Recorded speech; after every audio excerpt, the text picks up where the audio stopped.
हर्ष ना तकलीफ तो क्या खाक मजा है जीने में, बड़े बड़े तूफान थम जाते हैं जब आग लगी हो सीने में। तो फाइनली आप सभी को जय हिंद मेरे इस प्यारे यूट्यूब चैनल पे आने के लिए। तो इस सीरीज में हम आज लेकर आए इंपॉर्टेंट प्रीवियस ईयर क्वेश्चन जो कहीं ना कहीं सभी परीक्षाओं के लिए इंपॉर्टेंट है, खासकर बिहार पुलिस, बिहार दरोगा, बिहार एसएससी जैसे एग्जामों के लिए। तो चलिए आपकी समय की बर्बादी न करते हुए वन शॉट देखने वाले हैं। पहला सवाल कहता है कि लेनिन का मृत्यु कब हुआ। तो लेनिन का मृत्यु 1924 में हुआ। लेकिन लेनिन का जन्म कब हुआ। तो लेनिन का जन्म हुआ था 1870 में। 1870 में जन्म होता है, कहाँ होता है, तो रूस में जन्म होता है इसका।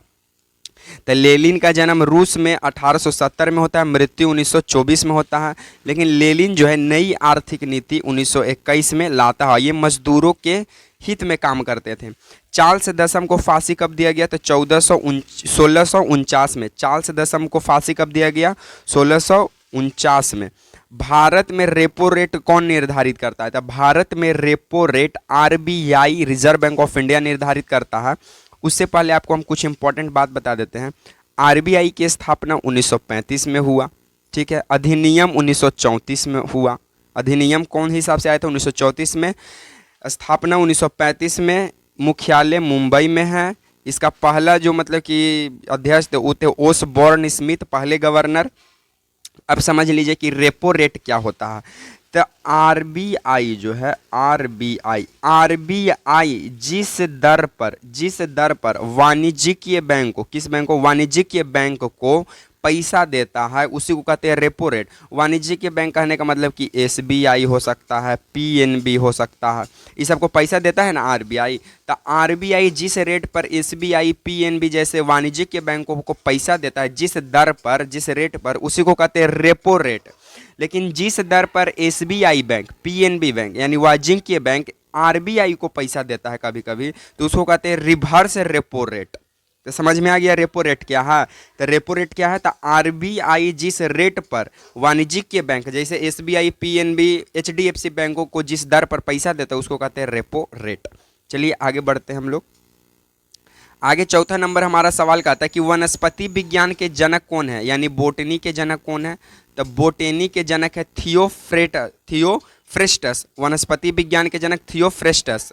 उसके बाद जो जूलॉजी है कि कौन, जूलॉजी। एक होता है बोटनी, एक होता है जूलॉजी। लेकिन जूलॉजी के जनक कौन है, तो जूलॉजी के जनक है अरस्तु। और अरस्तु ही कौची के जनक है, बायोलॉजी के जनक भी कौन है, अरस्तु।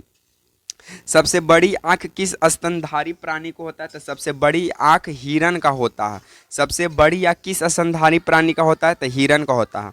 मनुष्य जो है आंख जो मतलब दान जो देता है, वो आंख दान में आंख का कौन सा भाग को दान देता है, तो कॉर्निया को दान करता है। मनुष्य जो है आंख में किस भाग का दान करता है, तो कॉर्निया को। विश्व का सबसे बड़ा तेल भंडार का रिजर्व कहाँ है, सऊदी अरबिया में है। विश्व का सबसे बड़ा तेल भंडार रिजर्व कहाँ है, सऊदी अरबिया। चलिए आगे बढ़ते हैं हम लोग। आगे 7 नंबर सवाल का था कि महाभारत का प्रारंभिक क्या नाम था, जय संहिता, जय कोड, जय नियम था। महाभारत का प्रारंभिक नाम जय संहिता। महाभारत के लेखक महर्षि वेद व्यास, महर्षि वेद व्यास। वेद कैगो होता है, तो वेद 4 गो होता है। वेद कैगो होता है, 4 गो होता है। 4 गो में से सिर्फ अथर्ववेद को निकाल दीजिएगा तो उसको कहते हैं वेदांग। और नया नया है अर्थ अर्थ ये नया नया अथर्ववेद और प्राचीन Rigveda. Anglo Mohammad oriental college की स्थापना के लिए उत्तरदायी कौन है, sir Syed Ahmad Khan. Muslim college था sir. Anglo Mohammad oriental college की स्थापना कौन किया, सर सैयद अहमद खान। पानी के अंदर हवा का बुलबुला किस तरह कार्य करता है, एक अवतल लेंस की भांति। हवा के जो मतलब पानी में जो बुलबुला कार्य करता है वो अवतल लेंस की भांति कार्य करता है। लेकिन हमारे आँख में कौन सा लेंस लगा है, तो हमारे आँख में उत्तल लेंस।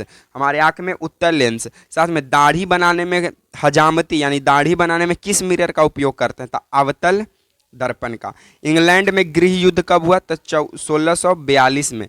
इंग्लैंड में गृह युद्ध कब हुआ, तो 1642 में। अब गृह युद्ध क्या होता है, तो गृह युद्ध होता है कि किसी भी देश के अंदर उस वहीं की जनता जो है अपने देश के सरकार के प्रति मतलब कि आंदोलन कर रहा है तो उसको गृह युद्ध कहते हैं। अब जैसे मैं एग्जांपल ले लेते हैं भारत। अब भारत में कुछ ऐसा हो जाए जो भारत का जो जनता है ना वो भारत के सरकार के प्रति है ना पूरा आंदोलन करने लगे तो उसे कहेंगे कि भारत में गृह युद्ध हुआ। तो गृह युद्ध का मतलब होता है कि किसी भी देश के अंदर अपने सरकार के प्रति आंदोलन करना। तो इंग्लैंड में गृह युद्ध कब हुआ था? तो 1642 में। 1642 में। एक होता है शीत युद्ध, एक होता है शीत युद्ध। अब शीत युद्ध का मतलब क्या होता है कि एक देश दूसरे देश को बात के द्वारा, किसके द्वारा? बात के द्वारा नीचा दिखाने का कार्य करता है तो उसको कहते हैं शीत युद्ध। ये अमेरिका और रूस में अक्सर होते रहता है। 11वां नंबर सवाल कहता है कि जब किसी बॉडी का वेग दुगुना कर दिया जाए तो उसका संवेग पर क्या प्रभाव पड़ता है? तो संवेग भी दोगुना हो जाता है। कौन सा संविधान संशोधन के पश्चात बोडो और डोगरी भाषा को 8वीं अनुसूची में शामिल किया गया? 92 है सर, एकदम MVVI प्रश्न है। कौन सा संविधान संशोधन के पश्चात बोडो और डोगरी भाषा को 8वीं अनुसूची में शामिल किया गया? तब 92 संविधान संशोधन। भारत में कुल कई भाषा है? तो भारत में कुल 21 भाषा को मान्यता प्राप्त है। चलिए आगे बढ़ते हैं। आगे हमारा 13 नंबर सवाल कहता है कि पॉलिटिक्स यानी राजनीति शब्द का सबसे पहले किसके द्वारा प्रयोग किया गया था? तो अरस्तु के द्वारा। पॉलिटिक्स यानी राजनीति होता है, इस शब्द का सबसे पहले प्रयोग करने वाले व्यक्ति कौन है? अरस्तु। अरस्तु कौन है? तो बायोलॉजी के जनक है, बायोलॉजी के जनक है और बोटेनी के भी जनक हैं। कौन सी रक्त वाहिका 7 रक्त फेफड़ों को हृदय में ले जाती है? तो फुसफुस सीरा, फुफ्फुस सीरा। कंप्यूटर की स्पीड को मापने के लिए कौन सा यूनिट का प्रयोग करते थे? MIPS। कंप्यूटर की स्पीड को मापने के लिए MIPS यूनिट का प्रयोग करते हैं। चलिए आगे बढ़ते हैं। आगे हमारा सवाल कहता है विश्व के किस देश में चाय का सर्वाधिक पैदावार होती है? सब में चीन आगे है। चाय का अधिक उत्पादन कौन करता है? चीन। 17 नंबर काला ज्वार का संचार किससे होता है? सिकता मक्खी से। काला जार मक्खी के कारण होता है। उसके बाद हमारा 18 नंबर कोई सवाल ठीक नहीं है। 19वां नंबर सवालों की ओर हम लोग आगे बढ़ते हैं। 19वां नंबर हमारा सवाल क्या कहता है कि एक अंतर्राष्ट्रीय आंदोलन जिसका उद्देश्य पर्यावरण की समस्या से संबंध कर होकर विश्व को बचाना वो है ग्रीन पीस। 20वां नंबर बर्नौली का सिद्धांत किसके संरक्षण को खत्म है? तो रैखिक समविवेक से संबंधित है बर्नौली का सिद्धांत। उसके बाद भाषा के आधार पर राज्यों का पुनर्गठन कब किया गया? तो 1992 में। इसमें भाषा के आधार पर राज्यों को पुनर्गठन किया गया था। बिना बुझे हुए चूना का रासायनिक नाम क्या है? तो कैल्शियम ऑक्साइड। कैल्शियम ऑक्साइड बिना बुझा हुआ चूना, और यही बुझा हुआ चूना तो COH कैल्शियम हाइड्रोक्साइड। नेम से पुस्तक के रचयिता झुम्पा लहड़ी। नेम से पुस्तक के रचयिता झुम्पा लहड़ी। चलिए आगे बढ़ते हैं। हमारा 25वां नंबर सवाल कहता है कि कौन सा शिलालेख प्रयाग प्रशस्ति के नाम से जाना जाता है? तो इलाहाबाद का स्तंभ शिलालेख को प्राग प्रशस्ति के नाम से जाना जाता है। साउथ पोल यानी दक्षिणी ध्रुव तक पहुंचने वाले प्रथम व्यक्ति कौन थे? तो रोवाल्ड एमुंडसन। साउथ पोल यानी दक्षिणी ध्रुव पहुंचने वाले प्रथम व्यक्ति कौन थे? तो रोवाल्ड एमुंडसन। तो आप लोग कमेंट करके जरूर बताइएगा कि आपको वीडियो कैसा लगा। अगर वीडियो पसंद आता है तो एक जरूर कमेंट कीजिएगा, ठीक है। अगर वीडियो पसंद आए तो लाइक शेयर एंड सब्सक्राइब करना ना भूले। इसी तरह के सीरीज के साथ मिलेंगे नेक्स्ट वीडियो में, तब तक के लिए आप सभी को जय हिंद।